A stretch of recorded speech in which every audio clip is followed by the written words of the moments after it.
জয় বাংলাকে জাতীয় স্লোগান ঘোষণা করে হাইকোর্টের দেয়া রায় স্থগিত করেছেন আপিল বিভাগ। প্রধান বিচারপতি সৈয়দ রেফাত আহমেদের নেতৃত্বাধীন 4 বিচারপতির বেঞ্চ এই আদেশ দেন। একই সাথে রাষ্ট্রপক্ষকে হাইকোর্টের রায়ের বিরুদ্ধে আপিলের অনুমতি দিয়েছেন সর্বোচ্চ আদালত। পাবলিক ইন্টারেস্ট লিটিগেশনের নামে একটা রিট পিটিশন দাখিল করার মাধ্যমে কোনো প্রকার আইনগত ভিত্তি ছাড়া এটিকে ঘোষণা করে দেওয়াটা আইনগতভাবে বৈধ নয়। এটি ছিল আমাদের মূল প্রতিপাদ্য বিষয়। পরবর্তীতে যেটা দেখেছি আমরা সেটা হচ্ছে যে সময়ের বিবর্তনে এই যেটি আমাদের সকল মুক্তিযোদ্ধার মুখে ছিল সেটিকে তারা একটি দলীয় স্লোগানে পরিণত করেছিলেন। মুক্তিযুদ্ধের সময় শুধু জয় বাংলাই যে একমাত্র স্লোগান ছিল তা কিন্তু নয়, আরো অনেক রকমের স্লোগান সেখানে বলা হয়েছে। বিভিন্ন ব্লগাররা এটাকে যেভাবে ব্যবহার করেছেন তাতে আমার মনে হয় যে এটার যে ভাবগাম্ভীর্য ছিল সেটি অনেক আগেই বোধহয় অনেকখানি ম্লান হয়ে গিয়েছে। অর্থ পাচার মামলায় বিএনপির ভারপ্রাপ্ত চেয়ারম্যান তারেক রহমানের 7 বছরের সাজা স্থগিত করেছেন আপিল বিভাগ। প্রধান বিচারপতি সৈয়দ রেফাত আহমেদের নেতৃত্বাধীন 6 বিচারপতির আপিল বেঞ্চ এই আদেশ দেন। এদিকে বিস্ফোরক দ্রব্য আইনের মামলায় 12 বছরের সাজা থেকে বিএনপির কেন্দ্রীয় নেতা রুহুল কুদ্দুস তালুকদার দুলুকে খালাস দিয়েছেন হাইকোর্ট। অ্যাপিলের এগেনস্টে আমরা গিয়েছি, অ্যাপিল লিভ দিয়েছেন আমাদেরকে এবং আগামী 31 ডিসেম্বরের মধ্যে কনসাইজ স্টেটমেন্ট আমাদেরকে এবং দুদককে দাখিল করতে বলেছেন। আর সবচেয়ে উল্লেখযোগ্য হচ্ছে শেখ হাসিনা ওয়াজেদ যে 7 বছরের সাজা দিয়েছিলেন সেই সাজাটা স্টে করা হয়েছে। এই মামলায় 2 জন আসামি, 2 জনের ক্ষেত্রেই 2টি আপিলে সাজা স্টে করা হয়েছে।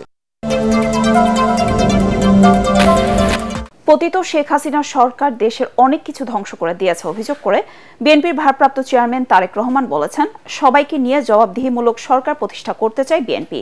জনপ্রত্যাশা পূরণে দলের নেতাকর্মীদের কাজ করার আহ্বান জানান তিনি। সাংগঠনিক বিভাগ কুমিল্লায় বিএনপির 31 দফা সংস্কার প্রস্তাব নিয়ে প্রশিক্ষণ কর্মশালায় ভার্চুয়ালি বক্তব্যে তারেক রহমান এসব কথা বলেন। রাষ্ট্র পরিচালনার দায়িত্ব পেলে সব ক্ষেত্রে জবাবদিহিতা প্রতিষ্ঠা করার অঙ্গীকার করেন বিএনপির দ্বিতীয় এই শীর্ষ নেতা। বহু সময় নষ্ট হয়েছে, স্বৈরাচার অনেক কিছু ধ্বংস করে দিয়ে গেছে, এই দেশটাকে তারা ধ্বংস করে দিয়ে গেছে, এই দেশের মানুষের ভবিষ্যৎ তারা ধ্বংস করে দিতে চেয়েছিল। এখনো সম্ভাবনা আছে এবং সেই সম্ভাবনাকে যদি বাস্তবায়ন করতে হয় মানুষ বিএনপির দিকে তাকিয়ে আছে।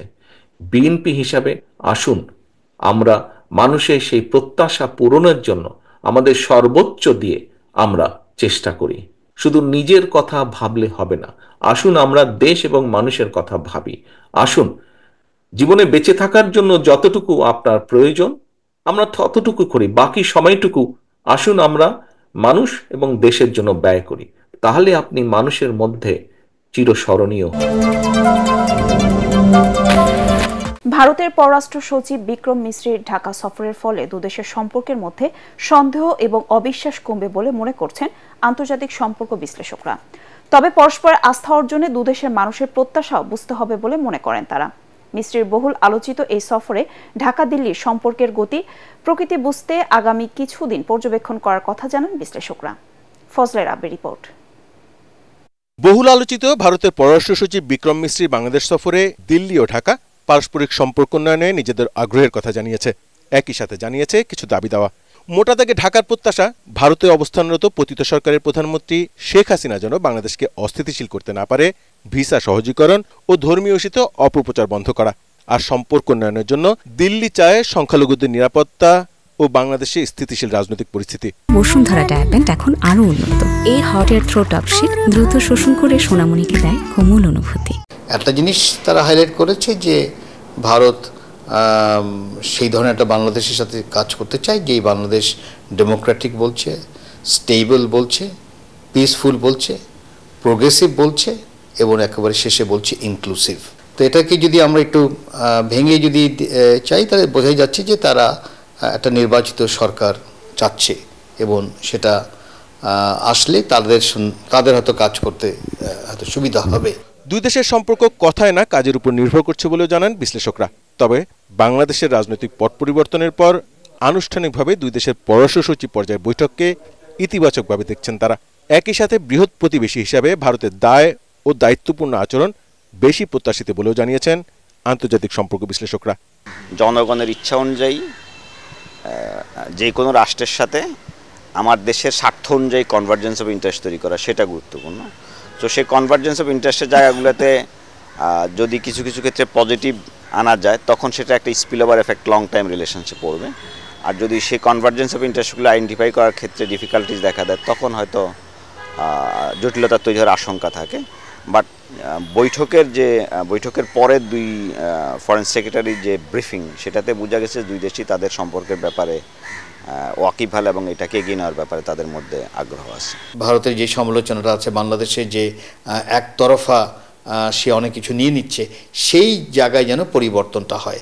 এখন কথাটা বলা এক কথা, যতক্ষণ পরিবর্তন না হবে ততক্ষণ আমার মনে হয় আমাদের দেখা দরকার যে আসলে কিভাবে এই পরিবর্তনটা করবে। সম্পর্ক এগিয়ে নিতে দুই দেশের মানুষের মনস্তাত্ত্বিক গঠন ও চাহিদা ভারত বাংলাদেশের নীতি নির্ধারকদের উপলব্ধি করে কর্মপন্থা নির্ধারণ করতে হবে।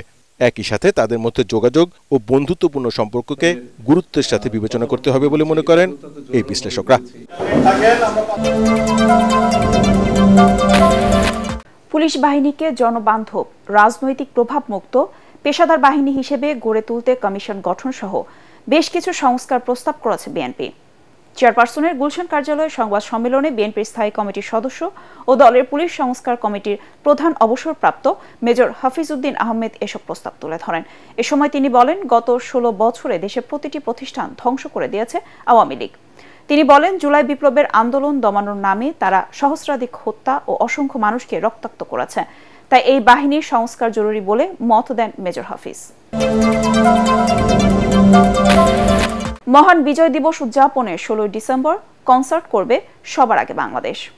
গুলশান এভিনিউয়ের উদয় টাওয়ারে সংবাদ সম্মেলনে এ তথ্য জানান সংগঠনটির আহ্বায়ক ও বিএনপির যুগ্ম মহাসচিব শহীদউদ্দিন চৌধুরী অ্যানি।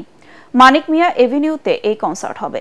সংবাদ সম্মেলনে তিনি আরো বলেন, বাংলাদেশের নিজস্ব সংস্কৃতি ধরে রাখতে হবে। নতুন প্রজন্মের কাছে বাংলাদেশের নিজস্ব সংস্কৃতি তুলে ধরতে চান তারা।